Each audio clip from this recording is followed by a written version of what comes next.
Okay, guys, so having a goal is all fine and dandy, but this video right here is probably the most important step.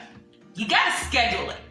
I'm sorry, I know scheduling can be taboo to some people. Some people really, really hate schedules. I understand, but I have never successfully accomplished a goal if I didn't schedule time to work on it, right? Like, you can say, I want to lose weight, but if you don't have scheduled time to prepare your healthy meals and to work out, it's just a thought bubble. And honestly, the difference between a goal and a thought bubble is action. Ooh. I think I'm the only one who reacts to my own quotes. But yeah.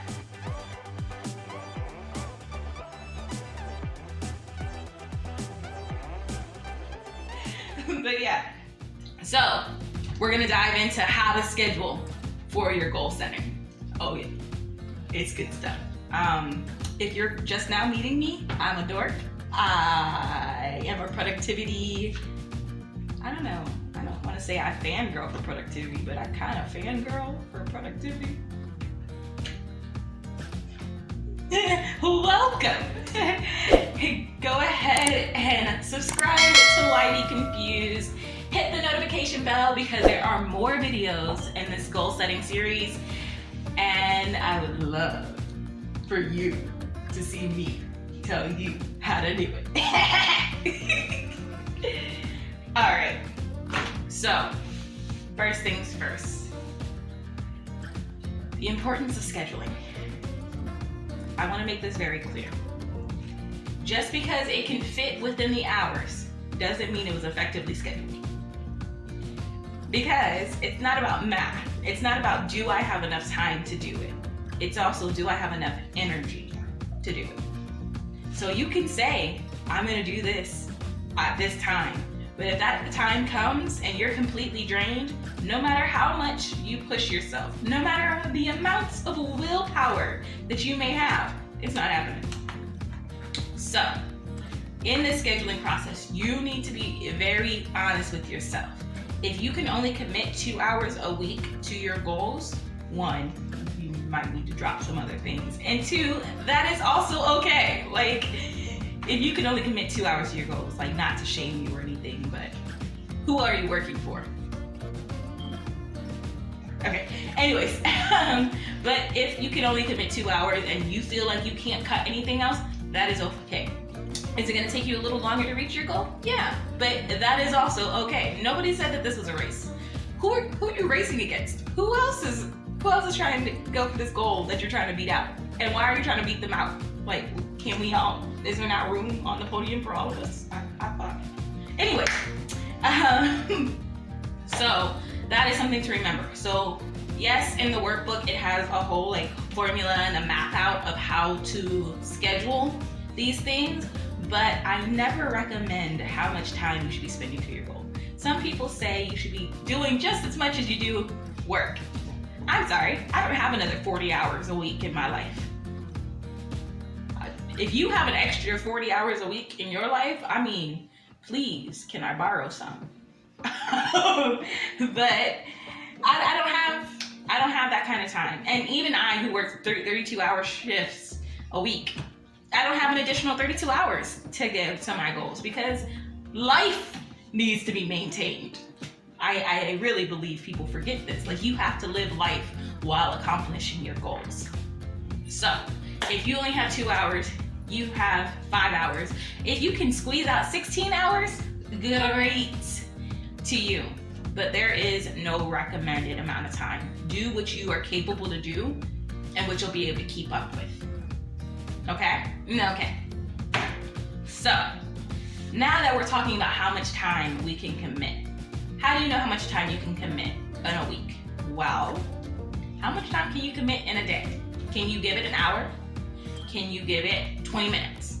How much time can you say, I'm gonna sit down and work towards my goal, period, right? If you have to try to multitask it in with other things, that is not considered committed time.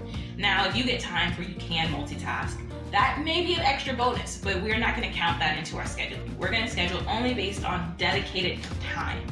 So I try to do my stuff between 10:30 and 1:30 on a mostly daily basis. A little closer to 4 to 3 days a week. It really depends on my mood. But that is okay. Now, I don't have children. Because of COVID-19, I'm currently living in my parents' house, and I don't have to meet the needs of my husband and talk to him during the day. So I have that kind of time to just focus in on things. You may not be in that situation, and that is okay. If you have 20 minutes, then you have 20 minutes, and we're gonna make the best out of those 20 minutes. Yes. So if you see here in the workbook, I'm not sure how much y'all can see without there being a glare. Oh, that may be the best focal point.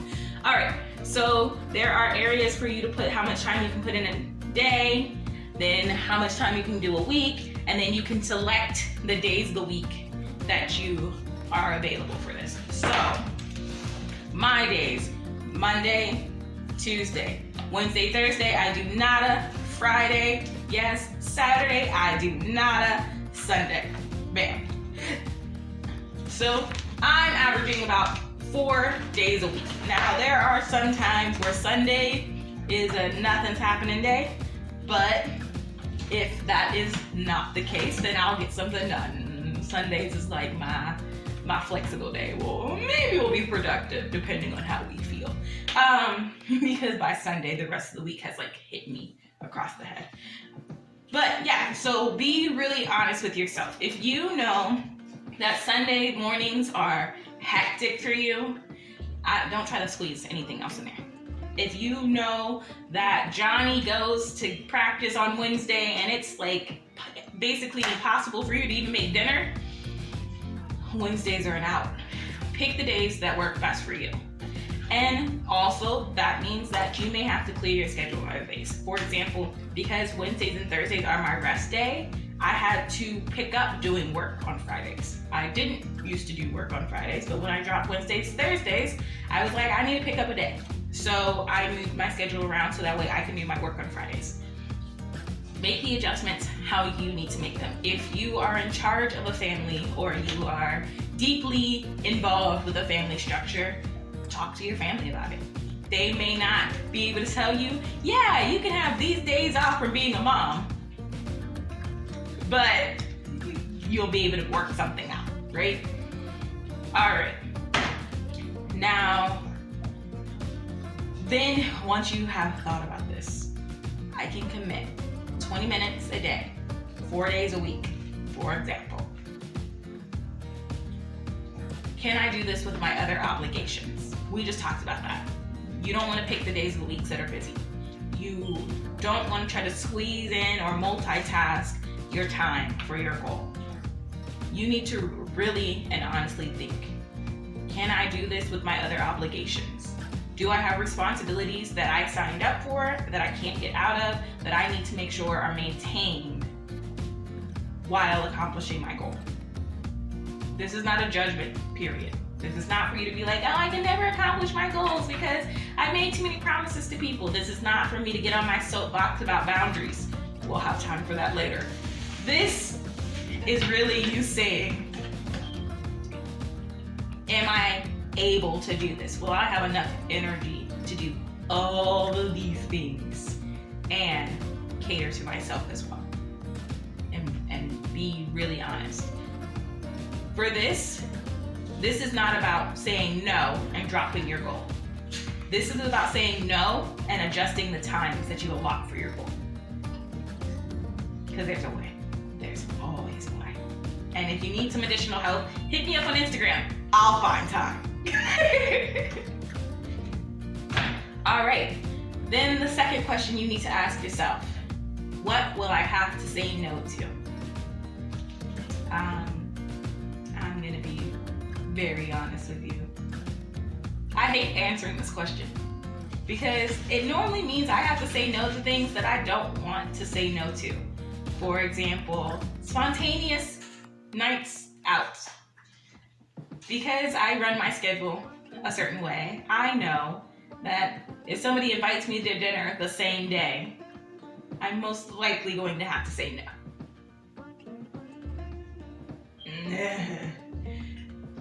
I make jokes with my parents about they need to give me 3 to 5 business days, but it's kind of my reality.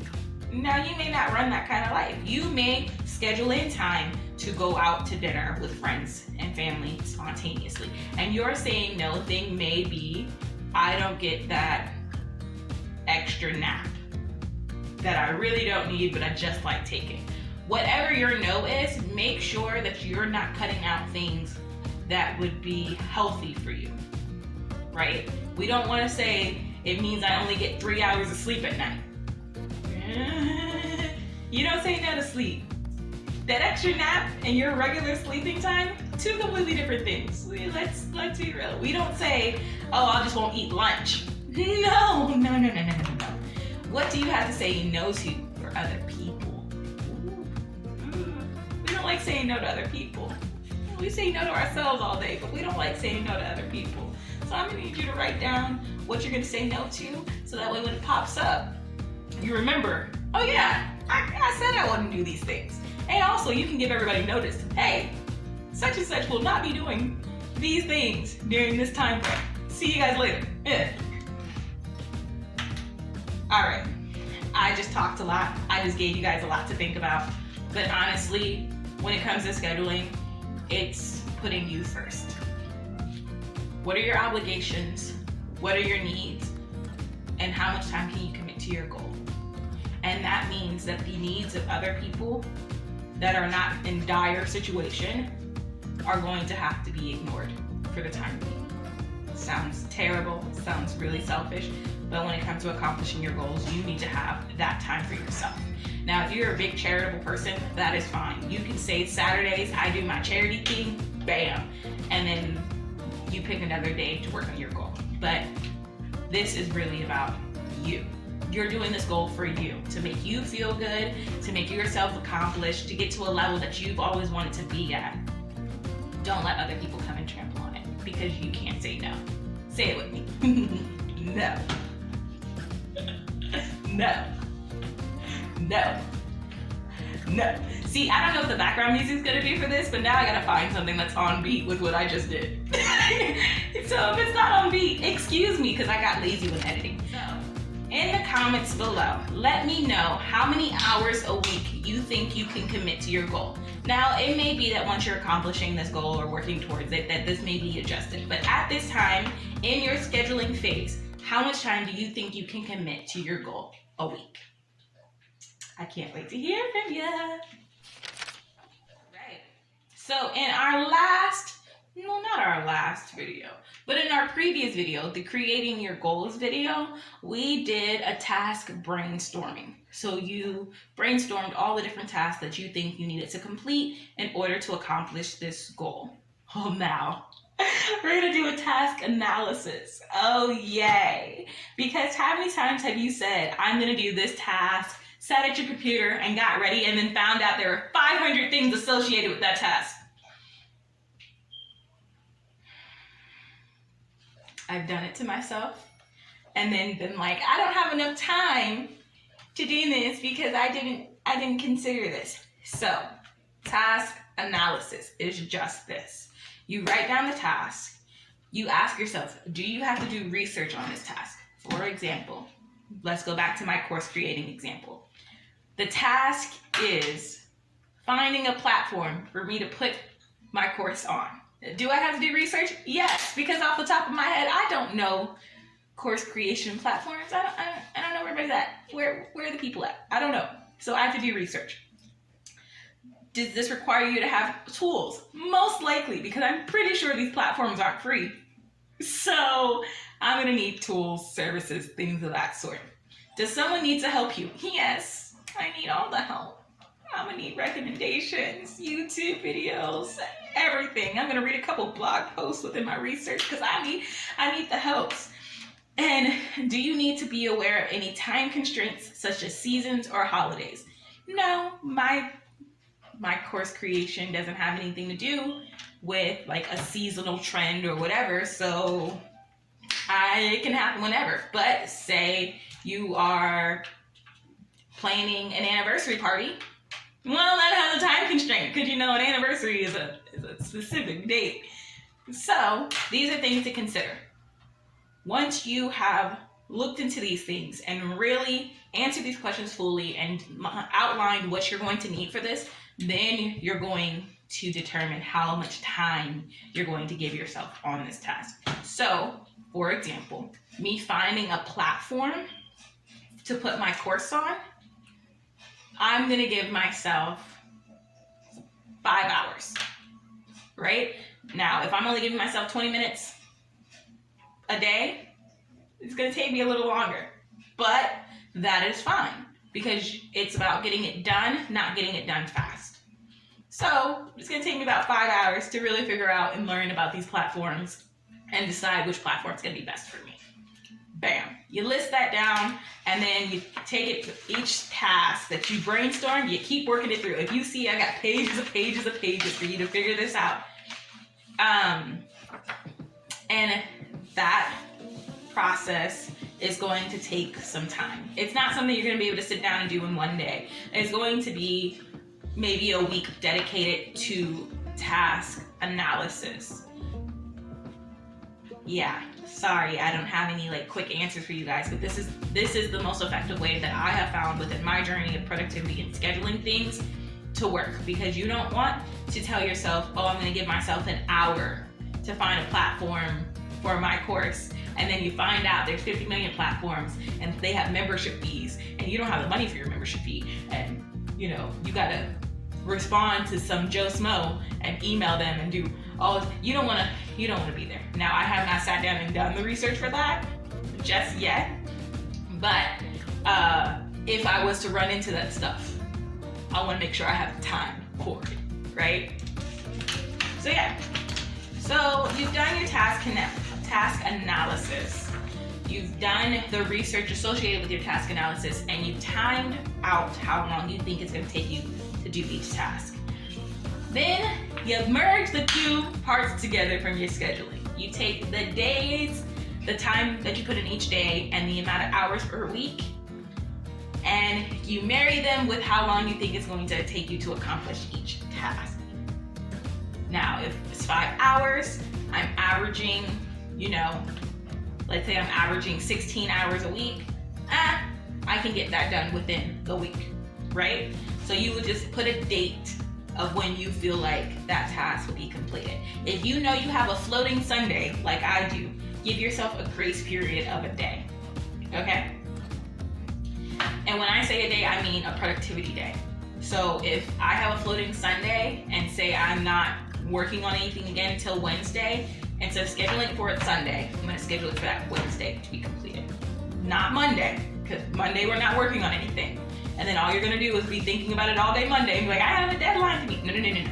Schedule it for that Wednesday, because we only schedule things based off of the days that we said we would be available for our goal accomplishments. I know I said a lot of things and a lot of words, but go ahead and like the video because I hope this was really informative for you. Subscribe to Why Be Confused. If you guys have any questions on this process, let me know in the comments. I will answer as best as I can. Hopefully I have a video for you to watch on it, and if not, I will answer directly. Yes. Also, let me know if you guys need anything. The link to the workbook is in the description below. And if you guys need anything else, or if you're having scheduling problems, like say you understand all of this, but you're still having an issue with scheduling, share that with me, because I kind of live for these things and I would love to help you out. Remember that having a schedule does not mean that you're robotic, right? This type of scheduling for burnout prevention, we do this so that way it's around our needs and that it gives us time to give a break. And later on within this goal setting course, we will talk about the I don't wanna days and your get out of jail free cards. So just remember that if you're scheduling yourself, that you're not committed to that 100%. You're not married to that. As I said before, I was supposed to film these videos 4 days ago. I am technically behind schedule on my own schedule. But I was feeling like a robot and I decided to take a break. And that is absolutely okay. I will see you guys later.